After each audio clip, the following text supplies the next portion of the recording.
everybody, welcome to the America's Army OP-Cast. We have a special edition today. This is the Patch Notes edition. I am Dev Tots, joined as always by Dev Grubber. Sup, How's Grub? it going, Tots? It's going well. And we also have Dev DK over here, who is one of our design team. And he kind of wants to talk a little bit about the patch notes. We want to tell you what's happened, how it's happening. Say hi. Hey guys. Are you DK on the forums? I'm not on the forums. On forums, I'm Caterpillar. Caterpillar, right. I guess Soon to be internally, Butterfly. one day. But here internally, I always play under with DK. Yeah.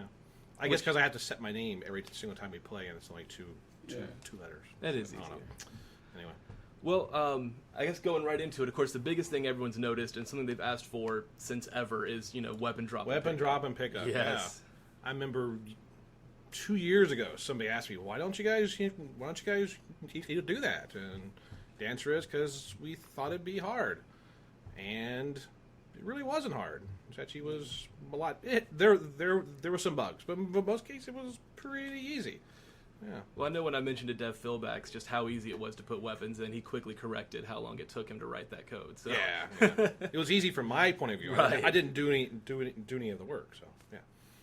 Yeah, but I mean, I think one of the interesting things with weapon drops and pickups is just how it's changed the game internally. I mean, I can't play on pubs because we changed the game internally. Oh, I know. So The much. game changes so fast when I go back and you play online. I mean, weapon drops just totally changed my mentality. Now sometimes I want to take the shotgun so I can have it, take somebody out, and then take their weapon, and then now I feel like way more versatile. Mm-hmm. Yeah, and I always feel good when I kill the sniper and pick up the sniper rifle. Yeah.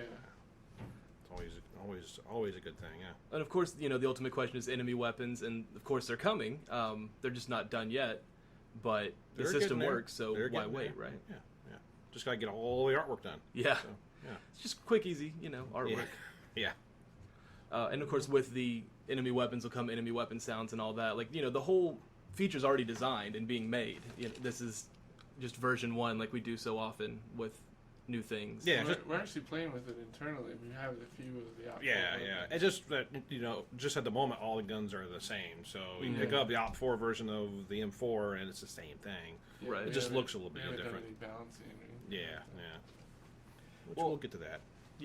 On the subject of weapons, Grubber and I have talked before about the mysterious developer who changes cone and recoil and all that without telling anyone, and then everyone's confused in the playtest as to why they're doing bad. That is Dev Caterpillar. Or they don't notice. Or we don't notice probably more often. Yeah. But you did some weapon tweaks this update. What have you tweaked? Oh gosh, what didn't I tweak really? The accuracy cones for the most part are a little bit larger now when you're crouched and when you're prone. There'll be more noticeable difference when you sprint around a lot and then you fire. Still not a whole lot, but it's still there. What's the purpose of some of those changes? I want it so that you're rewarded for taking the time to actually sight up. Right. Which is a big thing for America's Army. Is that ADS? We want you ADSing. Mm-hmm, yeah, and it should be a decision. Do I do it now or do I not do it now? And that decision should be based on range and timing and other things. But that should be a thing that a player can decide to do or not decide to do. Yeah, it shouldn't be one thing is overly better than. Yeah, it shouldn't always have to do it. Or at the other extreme, it's like I don't ever need to do it. Yeah. Which is what we had for a little while, which was probably a mistake. Yeah, but there's a lot of kickback when you first added the cones back. But I feel like since everyone's had it for a while, they get the point of it, and it's starting to serve its purpose. People are having to maybe plan where they're walking and think about what they're going to do next. You know? Yeah, as opposed to just run around. Us too, because we can just blame people missing on that and not the net code. The net code, yeah. Sure. Yeah, you never have fixed that, by the way. Yeah. I need to work. People think it's fixed. But, yeah, they think it's fixed. I guess you'll probably have to cut that part. Speaking of ADS, there's a change with ADS. There's two changes. One kind of big, one not so big. I changed the sight time, so it's a little bit faster to sight up with the M4, the M16, the shotgun. A little bit slower now for the M24 and for the M14. And I also made it so it's a set 1/10 of a second more to sight up when you're coming out of a sprint. Okay. Previously, there was a little bit different gun to gun. Now it's just 1/10 of a second more when you do it out of a sprint. Well, and something that I'm sure a lot of our comp guys are going to love is what you did to iron sights. Iron sights, yeah. When you ADS previously, when you were sighted up, he would be moving at a set speed, which was about 75% of the base walking speed. I changed that so that different guns and different sights have different speeds. So right now, when you sight up with the M4 and the M16 with the iron sights, you're actually moving 20% faster than somebody who's sighting up with the red dot. Okay. And on the other end, if you're using the M24 or the M14 or the ACOG, you're sighted up and you're moving a little bit, and you're moving a little bit slower. With the M24, I guess Grub, I don't know if you've noticed this yet. You're moving at about half the speed of somebody who's not using the M24. I have noticed I've been moving slower, but I didn't think much of it. Yeah.